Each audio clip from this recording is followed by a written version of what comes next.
In this lesson, I want to explore the style of one of the most influential jazz guitarists of the latter half of the 20th century. And of course, I'm referring to Jim Hall, who has often been called the father of modern jazz guitar. But before I teach you some of my favorite Hall concepts, I'd like to put in perspective the term modern jazz guitar.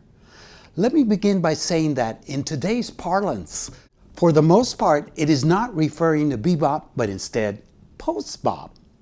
That said, if you were to ask the great post-bop guitarists of the late 20th century, such as John Scofield, Pat Metheny, Bill Frisell, John Abercrombie, and others about their primary influences, you can bet that Jim Hall's name would be right at the top of their lists. In this lesson, I want to show you several phrases I transcribed that embody the essence of Jim Hall's unique style. Notwithstanding, to better understand their origin, I believe it helps to know where Jim's mind was at during his formative years. While many of the pioneering jazz guitarists who Jim initially listened to did not have a formal music education, he in turn majored in classical composition at the Cleveland Institute of Music. So, unlike his predecessors, during his studies, he was exposed to the study of counterpoint, atonal harmony, and even the writing of string quartets. And one very important teacher worth mentioning that mentored Hall in these studies was guitarist Dennis Sandoli at Granoff Studios in Philadelphia. It is also worth noting that Sandoli admired Arnold Schoenberg's work and is known to have exposed his jazz students to several of his compositional techniques. So it's no coincidence that this is the same teacher that John Coltrane, Art Farmer, Michael Brecker, as well as guitarist Pat Martino and Joe DiOrio studied with. So now that we have a good picture of Jim Hall's musical formation, we can begin exploring several concepts that he contributed to the evolution of jazz guitar. Technically speaking, you should note that the majority of Hall's melodic lines are characterized by the overall use of very legato phrasing. So he didn't pick every note, especially in contrast to the majority of jazz guitarists of his day.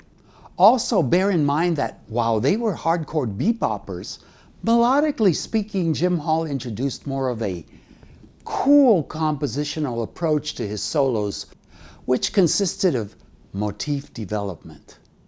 So to show you how some of these motifs and concepts sound like in a familiar context, next time I'm going to play a short etude I wrote for this lesson over the chord changes to solar. Also, you will see the chord symbols on the screen and occasionally some additional numbers pop up. And these refer to the motif or concept being heard, so you can then locate it in the PDF and MP3 download, which includes 30 examples.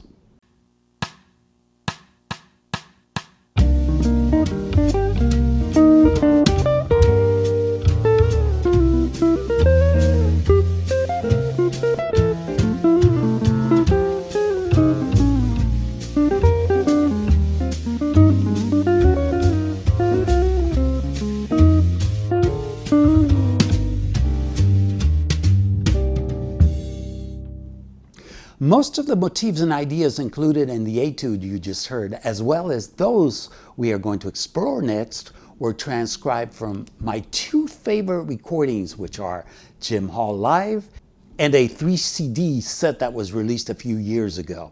I think it was from the same gig with Don Thompson and Terry Clark, and it's called Live Volumes 2 through 4. And if you want to hear motif development and the compositional approach to modern jazz guitar I've been talking about as applied to all the standards you love, these are a must-have in your collection. I have grouped the 30 concepts from my transcriptions into 3 categories. Number 1, legato chromatic scales. Number 2, arpeggio sweeps. And number 3, Motivic concepts. And I will tell you about the PDF download later. Now I'd like to start by teaching you an essential technique from the first category that is employed by Hall in many of his fast legato lines. I use this phrase as the basis for measures 3 and 10 of the etude. I know it can look intimidating in writing, especially because of the septuplet, but I'm going to break down its execution step by step. Here Jim Hall played it over a C7, and it sounds like this.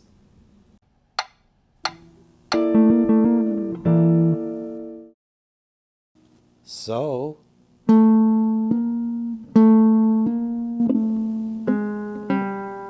slide, final pick stroke on the 5th string.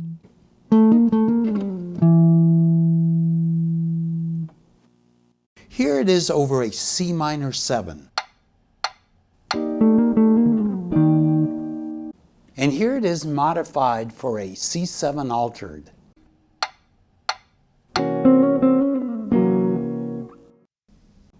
Now, even though the original was played descending by Hall, you can reverse the technique and play it ascending. And this is an afterthought, so it isn't a part of my transcriptions. Let me play it over a C7. I'm starting on the 13 or the 6th of the scale, doing 2 hammer-ons, and just picking the final note, which is the 3rd on the 3rd string. So combining them, to give you an example, the descending one and the ascending one, let me do something over the first set of changes to all the things you are. For example,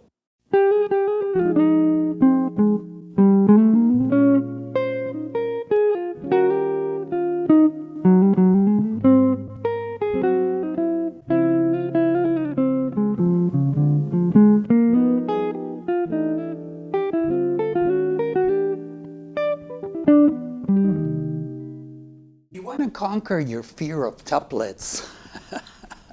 I did a video a while back called Master Triplets, Quintuplets, Sextuplets, my favorites. Just kidding. And septuplets, where I teach you how to count and feel odd note groupings. And I don't know about you, but for a long time, whenever I saw a string of 16th notes with a 5 or 7 above them, I would get overwhelmed and just put the music aside. I finally did confront my fear of tuplets, and believe me, it opened up a whole new world of ideas for me. So I'll put a link to the tuplet video in the info section down below. This next phrase features an arpeggio and also uses a similar technique as the previous one over a chromatic descending line. I used it as the basis for measure 4 of the etude, but transposed it to fit entirely over a C7 flat 9 instead.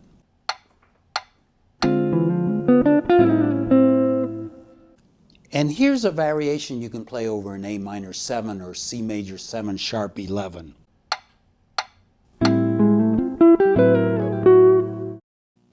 Next, I want to show you a unique chordal concept you occasionally hear Jim Hall use. And this is based on transitioning between diodes, that's 2-note chords or intervals using pull-offs.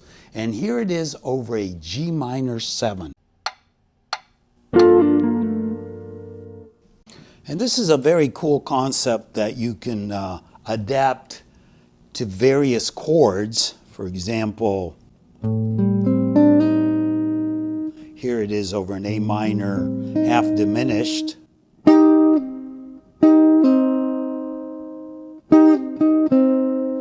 you bring this same concept up A minor 3rd,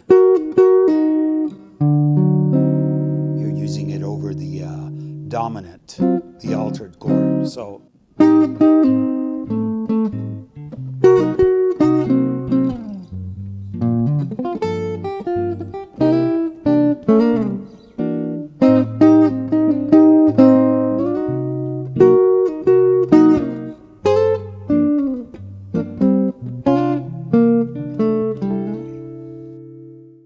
So back to the G minor.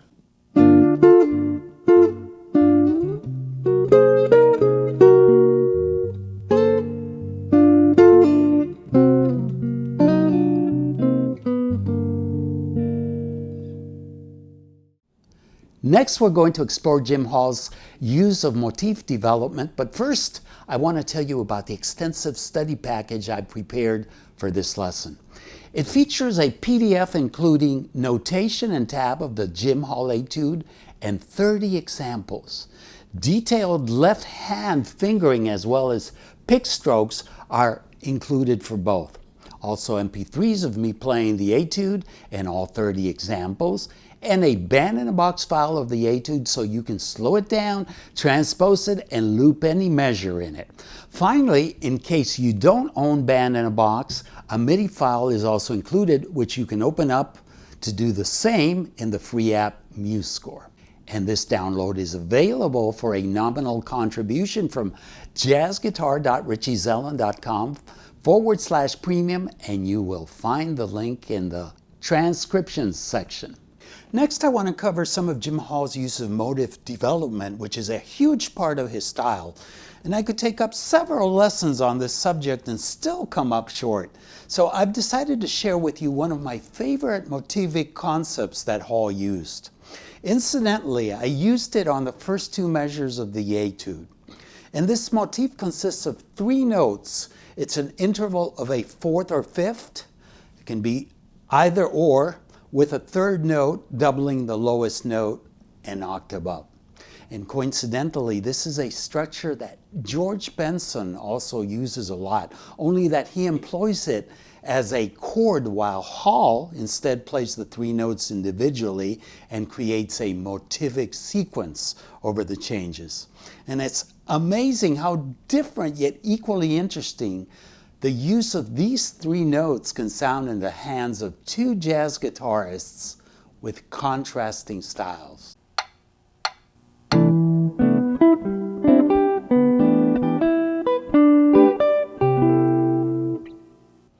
Now, George Benson takes these 3 notes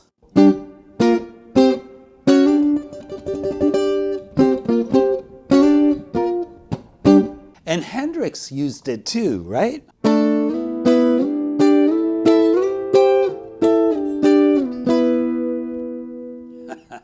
Okay, so what Jim Hall does with this concept is he'll organize it in a way that it diatonically outlines an entire mode. For example, let's take a G mode, and use the that's the 3 notes with a 5th in the middle and the octave. So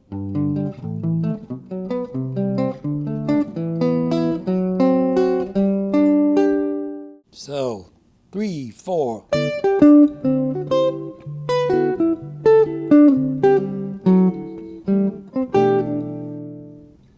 When I discovered Jim Hall, as well as an entire school of players that have been influenced by him, my perception of the guitar's role in jazz totally changed.